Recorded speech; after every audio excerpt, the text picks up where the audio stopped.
बोलता आपको समझता नहीं, आप अपने काम से काम। हमारे उसके नाम पे 11 गुंडा और हमसे 80 गुंडे के पैसा ले चुकी है वो। हमको इंसाफ चाहिए, नहीं तो हम खुशी कर लेंगे। हमारा पैसा हमको दे दो, हम इन लोगों की जमीन इनको दे देंगे। ठीक भाई, सिराज भाई और जो इरफान चमड़े वाला है उनके पीछे, वो तीनों को हम दोषी करार देंगे। Garment and kids mall, sherwani, coat pant, 3 piece, shooting, shirting, tailoring, बच्चे और बच्चियों के लिए कई सारे कपड़ों की वैरायटियां। हमारा पता आयशा नगर पुलिस स्टेशन के सामने, हजार खोली, मालेगांव। प्रोप्राइटर चांद खान।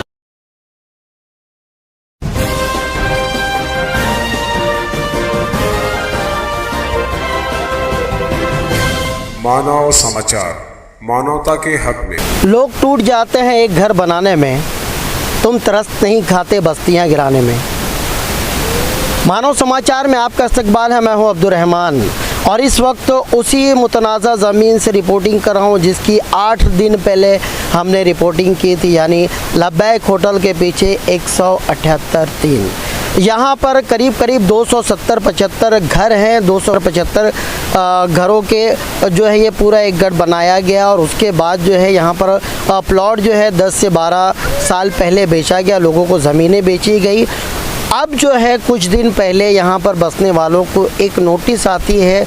नोटिस में ये लिखा होता है, एक मुद्दत दी हुई है, उस मुद्दत के बीच जो है आप अपने अपने घरों को यहाँ से हटा लें, वरना आपके घर जो है तोड़ दिए जाएंगे, उजाड़ दिए जाएंगे। तब से ये जो बस्ती है, ये बस्ती के जो लोग हैं, ये मानव समाचार से लगे हुए। उस वक्त जो है 2 नाम 2 चेहरे जो लोग हैं यहाँ पर बसने वाले, उनके जानिब से 2 नाम आए थे। एक जो है वो शफीक अहमद का नाम आया था, एक सिराज अहमद का नाम आया था और बस्ती वालों का कहना था कि ये 2 लोगों के ज़रिए यहाँ पर बस्ती जो है वो प्लॉट जो है वो बेचा गया। उसके बाद पूरा पैसा देने के बाद भी जो है वो बस्ती के उनके नाम पर घर जो है वो नहीं किए गए।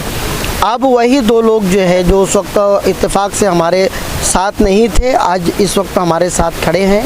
शफीक अहमद भी यहाँ पर है, सिराज अहमद भी यहाँ पर हैं। उनका भी पक्ष हम जानने की कोशिश करते हैं कि इस पूरे मामले की हकीकत क्या है और अगर ये बस्ती इन लोगों के ज़रिए से बिकी है, ये प्लॉट्स इनके ज़रिए से बिके गए हैं, नोटरी पर इनके बाकायदा फ़ोटोज़ हैं।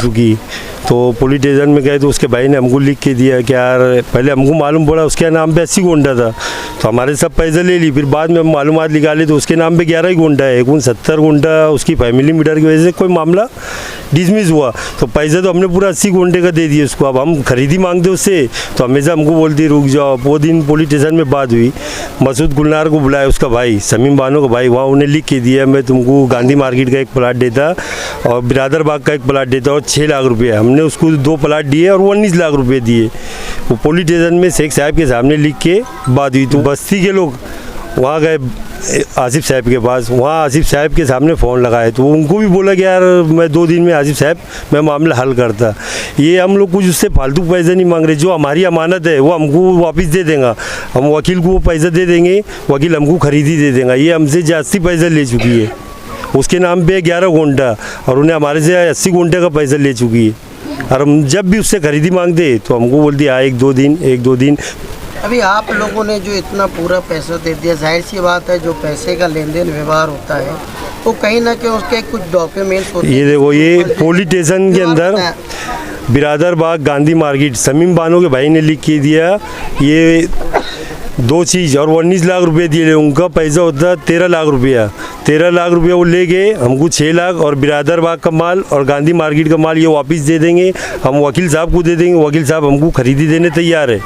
मेरा सिर्फ कहना यह है कि जैसे आप लोगों ने एक प्लॉट जो भी बेचे 70,000, 80,000, 1 लाख जो भी XYZ, उसको आपने बाकायदा जो है वो नोटरी पर आपने पूरा व्यवहार बताया कि इतने में पहला टप्पा इन्होंने दिया, इतने दिन में इतना देंगे तब इनके नाम पे ज़मीन है। वो एक तरह का लीगल डॉक्यूमेंट। आपने इतनी पूरी ज़मीन के पैसे दे दिए, आपने कोई लीगल डॉक्यूमेंट पे उसका जिक्र तस्करा लेके इतने 10-12 नहीं, शमीम बानो ने लॉटरी बना के दी ना 80 गुंडे की। ये क्या देखो ना, अच्छा, न्याय लोधी के यहाँ लॉटरी बना के दी 80 गुंडे की। ये पेपर है, ये देखो 80 गुंडा, देखो ये 80 गुंडा है। समीम बानो के भाई ने भी लिख के दिया पुलिस स्टेशन के अंदर शेख साहब के सामने। शेख साहब ने खुद बुलाना करे तो बोले 2 दिन में मैं मामला हल करता। आज 2 साल हो गए, मामला अभी तक हल नहीं हो रहा है। ये पूरा व्यवहार सब जो है वो नोटरी पर हुआ। वो हमको नोटरी पर ऑफिस में अब तक जो है वो ज़मीन जो है वो ना आप लोगों के नाम पर बताई जा रही है, ना इन लोगों के नाम पर बताई जा रही है। अब उसमें एक और दावेदार आ जाते हैं जो मुंबई के कोई वकील। तो ये कहानी में जो है ये पूरा ये तीसरा ट्विस्ट आया। ये कहानी ये ज़मीन जो है अब जाहिर सी बात है उनके कब्जे में सिर्फ जो है 11 गुंठा ज़मीन थी, जबकि उन्होंने आपसे जो है पूरा 80,000 का पैसा ले तो लिया। इसका कोई 420 का केस वगैरह ये समीम बानो पे 420 का केस बनेगा क्योंकि वो 80 गुंठा का पूरा पैसा ले चुकी है। और आपने अब तक जो है उस मामले में उस खातून के ऊपर जो है वो FIR करवाई नहीं है, आप लोगों ने किया नहीं किया? मैं कोर्ट में डाला है, 156(3) का ऑर्डर निकाला है। 420 गुना दाखिल गए, मगर ऑर्डर निकल नहीं पाया। ऑर्डर निकलेगा तो ये लोग के समझ में आ जाएगा। ऐसे टालम टोली चल रहे हैं।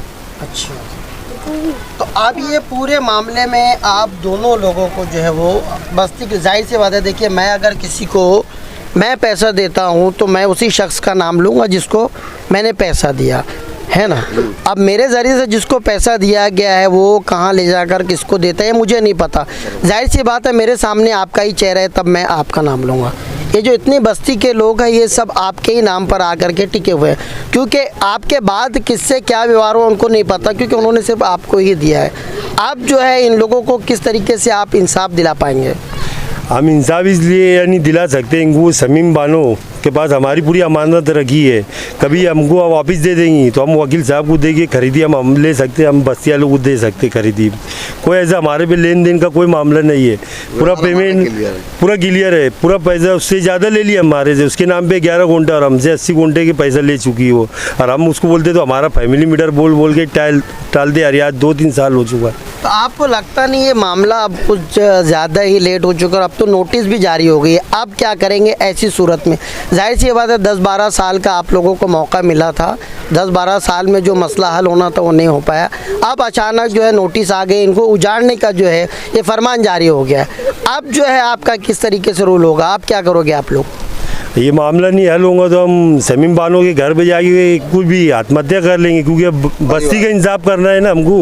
बस्ती वालों ने हमारे पे भरोसा करके पैसा दिए, हमने भरोसे पे उसको पैसा दे दिए। अब उनका फैमिली मीटर है वो हमको मालूम नहीं, हम तो पूरा पैसा दे चुके हैं। वो खाली हमको हमारी अमानत वापस कर देंगी। ये मतलब कुछ हल नहीं हो रहा।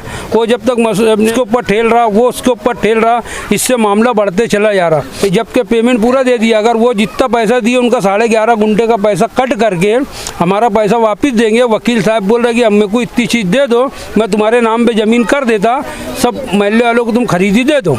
इस पूरे ज़मीन की जो दावेदारी जो कर रहे हैं मुंबई के जो वकील हैं, उनके भाई यहाँ पर मौजूद हैं। थोड़ा सा उनका भी पक्ष जानना चाहेंगे। प्लीज़ आप यहाँ पर आ जाएँ। ये जो पूरा मामला है और जाहिर सी बात है कि इसके जो मालिकाना हुकूक है वो आप लोगों के पास है। अब ये मसले का हल कैसे निकलेगा, क्या आप लोगों ने सोचा? थोड़ा सा उस बारे में मैं जानना चाहूँगा। हमारा बोलना सिर्फ यही है कि हमारा पैसा हमको दे दो और हम तुमको खरीदी दे देते और तुम बस्ती वालों को दे दो। क्योंकि बस्ती वालों को जब हमने नोटिस दिया तो लोग काफ़ी घबरा गए और काफ़ी मतलब जब ये न्यूज़ में आया, हम तो ये नहीं कि मतलब पुरने के बहुत कुछ कर सकते हैं, लेकिन जब बस्ती वालों को ये आया कि भाई मतलब कि हम ऐसा ऐसा कर लेंगे, हम लोग बोले आप एक काम करो, सोच समझ के जो भी है ये लोग जो बोल रहे हैं उनका सुन के और उनका हल कर दो। तो सबसे पहली बात आपने जो बोला कि मानव समाचार ने बोला ये दोनों जो है वो फ्रॉड है, जाहिर सी बात है। अभी थोड़ी देर पहले आपने कहा था तो मैंने ये बात आपको कही थी कि जो बातें डॉक्यूमेंट में रहेगी मैं वही बोलूँगा और उसी के मुताबिक बात करूँगा। मेरे हाथ में जो डॉक्यूमेंट अभी भी हैं, मेरे पास जो डॉक्यूमेंट अभी भी हैं, वो डॉक्यूमेंट्स आप कह रहे हैं कि इन 2 लोगों ने जो है इन लोगों को बस्ती वालों को ज़मीन बेची है, जबकि ज़मीन किसी और की है। अब अगर ऐसी सूरत में जो है मेरे क्या मानव समाचार क्या कोई भी हो, शहर का हर आदमी जो है ऐसे सिचुएशन में यही कहेगा कि गलत तरीके से ये ज़मीन बेची गई है। ये आप कह रहे हैं ना लेकिन ये गलत तरीके से नहीं बेची गई है। ये मीटर 10 साल से चल रहा है। 2016 में हाई कोर्ट का जो वकील है यहाँ बुलडोजर लेकर आया था और बोला मैं ये बस्ती तोड़ डालूंगा। मैं बोला बस्ती ऐसे नहीं टूटती, पुलिस प्रोडक्शन कहाँ है? तो वो 6 साल के बाद अब कायदे कानून से आ रहा है। बस्ती वाले की जो नोटिस आई थी ना, वकील साहब ने बांधकाम परमिशन की नोटिस मांगा। हम प्रभाग नंबर 4 में नोटिस मार दिया। वो कायदे से नहीं आ सकते यहाँ। मेरा कोर्ट मीटर है इसमें। ये उखाड़ने की नोटिस नहीं आई थी, बांधकाम परमिशन। आजू बाजू की गुंटेवारी है। कारपोरेशन यहाँ क्यों नहीं भेजी? अपने 78 दिन क्यों भेजी? तो वकील साहब ने जो जोर दिए वो बुनियाद पे अधिकारी को मालूम नहीं था कि कोर्ट मीटर है। मैं जब नोटिस मार दिया ना तो ये रुक गए, अब यहाँ आ नहीं सकते वो। देखो सर, नोटिस आई हमारे घर पर, तो हम लोग को यही बोल के दिया गया कि तुम्हारा मकान सिर्फ 25 तारीख तक के टूट जाएगा और ये टूटने के लिए नोटिस आई है। तो इसके लिए हम लोग सब मिलकर जब से लगे हैं, हमने सिराज दलाल को और शफीक भाई को पकड़े और हमने उनको बोले कि हमने तुम्हारे से ये प्लॉट लिए, अब तुम लोगों का क्या घोटाला है वो तुम लोगों को मालूम, हमको मालूम नहीं वो है ना। अभी वो दूसरे लोग का नाम बताते हैं, यहाँ पे शमीम बानो है, लेकिन हमको आज की तारीख में खरीदी हो ना, और अगर नहीं हुई तो हम सब मिलकर उसके घर पर जाएंगे और हम हमारी खुदकशी कर लेंगे, आत्महत्या कर लेंगे हम लोग, अगर हमारा कुछ फैसला नहीं होता है। 3 दिन का टाइम दिया, 3 दिन का टाइम हमको दिया गया है। अभी भी क्या 3 दिन के अंदर तुम्हारा मकान टूटेगा? हम लोग को रात दिन नींद नहीं है, न चैन है। हम लोग भाग दौड़ में लगे, हम पुलिस स्टेशन में गए, कोई सुनवाई नहीं। सिटी पुलिस स्टेशन में गए, कोई सुनवाई नहीं। हर जगह हम लोग गए, लेकिन हमारी कोई सुनवाई नहीं है। अब इसका रास्ता तुम निकालो। शफीक दलाल को हम पकड़े और सिराज दलाल को कि हमारी लॉटरी पर तुम्हारा फोटो है, हम सिर्फ तुमको जानते हैं, हम लोगों ने तुम पे भरोसा करके लिए। मेरी अम्मा ने यहाँ पे दो घर लिए। एक घर 1-1 लाख का है, वो सिराज भाई ने दिए। हमारे ज़मीन भी बोले कि लॉटरी ने सब देने का, हमारा घर उजड़ जाएगा, हमारे इंसाफ चाहिए, नहीं तो हम खुदकुशी कर लेंगे। अब्दुर्रहमान भाई, अभी आप जो आधे घंटे से सबसे बातचीत कर रहे हैं, आपको जो भी मामला मालूम पड़ा है, जैसा भी हो, हमें उससे कोई मतलब नहीं है। किसने लिया, किसने दिया, किसने क्या किया, 17 घोटाले हैं। अगर इसके अंदर उलझेंगे तो ये मामला बहुत अंदर तक का मामला है। हमको उससे कोई मतलब नहीं है, बस्ती वालों को उससे कोई मतलब नहीं है। किसने लिया, किसने दिया, किसने दबाया, किसने खाया, हमको इससे कोई मतलब नहीं बस्ती वालों से। बस्ती वालों ने एक पैसा जोड़कर पेड़ काट के ज़मीनें खरीदी है। 2 लोगों पर हमने भरोसा किया। अब वो लोग का काम था कि जो ज़मीन वो हमको दे रहे हैं तो उसकी पूरी तरह पहले चौकसी करते, चौकसी करने के बाद में इंक्वायरी करते, वो क्लियर होती तो वो हमको ज़मीन देते। उन्होंने भी हमारे साथ में 420 की, उन्होंने चौकसी नहीं की ज़मीन की, ज़मीन के मालकान से मुलाकात नहीं की, ज़मीन के मालकान से पूरे दस्तावेज़ लिए नहीं, और बगैर मतलब इशार पावती के ऊपर उन्होंने हमको ज़मीनें देकर हमसे पूरा पैसा ले लिए। अब वो पैसा लेकर जाने के बाद में वो लोग का बोलना ऐसा है कि हमने फला को दिए। अब ये हमको पता नहीं है उनको फला को दिए कि नहीं दिए, हमको इससे कोई मतलब नहीं, क्योंकि उनके पास में लीगल डॉक्यूमेंट कोई नहीं है। हाँ, ज़बानी तौर पर और पुलिस स्टेशन के अंदर जो लिखा चौका है, अगर वो कोर्ट मानती है तो उसको हम भी मानेंगे, नहीं तो बस्ती वाले जो है तो इस चीज़ को हम जो है तो दोषी जो करार दे रहे हैं वो शफीक भाई, सिराज भाई और जो इरफान चमड़े वाला है उनके पीछे, वो तीनों को हम दोषी करार देंगे। और हमारा तकाजा है गांव के ज़िम्मेदारान से, गांव के सियासी लीडरान से, जो हमारे वोट के हकदार है, जो हमारे तकलीफ़ों में, हमारी बीमारी सिमारी में, हमारे महल्ले के काम में कभी आते नहीं साथ में, आज उनसे मेरी दरख्वास्त है, चाहे कोई भी पार्टी का जो है, आज के मौजूदा एमएलए को ये बात कान तक पहुंच चुकी है, बाकी उन्होंने बस्ती में आकर कभी झांका नहीं, उसकी इंक्वायरी कभी की नहीं, कोई दखल अंदाजी नहीं की। मैं गांव के जो ज़िम्मेदारान हैं, बड़े बड़े जो सरमायादार है, जो बाहैसियत समाजी कारकुनान है, मैं उन लोगों से दरख्वास्त करता हूँ कि बस्ती के मामलात के अंदर इनके ऊपर जो पार्टियां जो मुलविस है उनके ऊपर दबाव बनाया जाए और उनको जो है तो एक मेज़ पर बिठाकर उनसे फ़ौरन के फ़ौरन वहीं के वहीं जो है तो पूरे मामलात को हल किया जाए। ये ना हो कि भाई बैठे तो आज एक आदमी गायब है, कल 2 आदमी गायब है, भाई कल आ रहा, परसों आ रहा, जैसे अभी आप लोग ने सुना कि फला आदमी जो है तो 2 दिन का बोलता है, 4 दिन का बोलता है, तो ये सब नहीं होना चाहिए। आगे अगर मामला कोई बैठक बैठती है तो मुकम्मल तौर पर जो है तो 1 दिन लगे, 2 दिन लगे, हफ्ता लगे, उसको जो है तो मुकम्मल तौर पर तोड़ा जाए। और अगर नहीं होता है तो अभी जैसे सिराज दलाल ने बताया कि ये बांधकाम की नोटिस थी, तो आज ये बांधकाम की नोटिस आई है, ये सिर्फ इसलिए आई है कि बस्ती वालों को बेदार किया जा रहा है कि आज देखो तुम्हारे ऊपर मुसीबत आने वाली है, तुम होशियार हो जाओ। तो हम लोग होशियार हो चुके हैं और हमारे ऊपर आगे जो वकील साहब है, जो मुंबई के जो भी है, जो वो मेन मालक है, उनके पास में डॉक्यूमेंट्स है ज़मीन के, तो वो हम पर कोई भी कार्रवाई कर सकते हैं। आज उनका भाई हमारे साथ में है। बाकी आज ज़माना कैसा है पता है आपको, वो कब हम पलट जाएंगे, कब बुलडोज़र लेकर आ जाएंगे, हमको कोई भरोसा नहीं है। हमको किसी आदमी पर भरोसा नहीं है। हम लोगों पर, जिम्मेदारान पर, गांव के जिम्मेदारान पर भरोसा करते हैं और मौजूद हाई कोर्ट से, मौजूद प्रशासन से मुअद्दबाना गुजारिश करते हैं, मेहरबानी करके हमारे मामलात के अंदर जो है तो मुलविस हो और हमारे मामलात को हल करे। आगे ये ना हो कि बस्ती के जो सब लोग खुशहाल नहीं है, कुछ लोगों ने जो है तो ज़मीनों को कैसे कैसे हालात में लिया है और कैसे कैसे घर बनाए हैं, ये वही जानते हैं। खुद मेरे भी हालात जो है तो मुनासिब नहीं है, बाकी मैं कैसे रह रहा हूँ, कैसे मैंने घर बनाया, ये मेरी कहानी है। तो आगे चल के अगर कोई मामला होता है, कोई आदमी को अटैक आता है, कोई आदमी को कुछ बीमार टेंशन की वजह से कोई मौत होती है, या कि खुदा ना खास्ता अगर हमारे मामला अगर सही नहीं चले और हमने भूख हड़ताल की, ट्रक जाम किया, रोड जाम किया, तो इसके ज़िम्मेदारान जो है तो यही लोग होंगे। अगर कोई मरता है तो इसके ज़िम्मेदारान 302 के हकदार वही लोग होंगे जो ये इसके अंदर मुलविस है।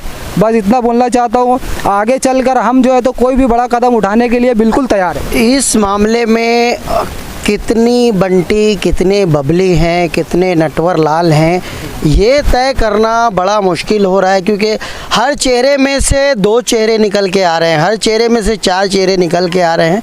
ये बस्ती जो है, ऐसा लगता है बस्ती नहीं है, एक रावण का सर हो गया है, क्योंकि हर सर में से एक सर निकल रहा है। अब ये 10 सरों वाले ये विलन जो हैं, ये कैसे इस बस्ती के लोगों के साथ इंसाफ कर पाएंगे, ये फ़िलहाल हम भी नहीं बता सकते। मगर मानव समाचार की जो खबरें जो आप देख रहे हैं, अगर आपके पास कोई बेहतर हल हो तो आप भी इस बारे में राय दें। हमारा सीधा कहना उन तमाम लोगों से है जो इन मामलात के ज़िम्मेदार हैं, देखिए बेहतर ढंग से इस मामले को बैठकर हल कीजिए। अगर आपके पास इन सारी चीज़ों का हल है तो उन बातों का जो है वो हल कीजिए, इन पूरे मसाइल को हल कीजिए, इनके साथ इंसाफ कीजिए।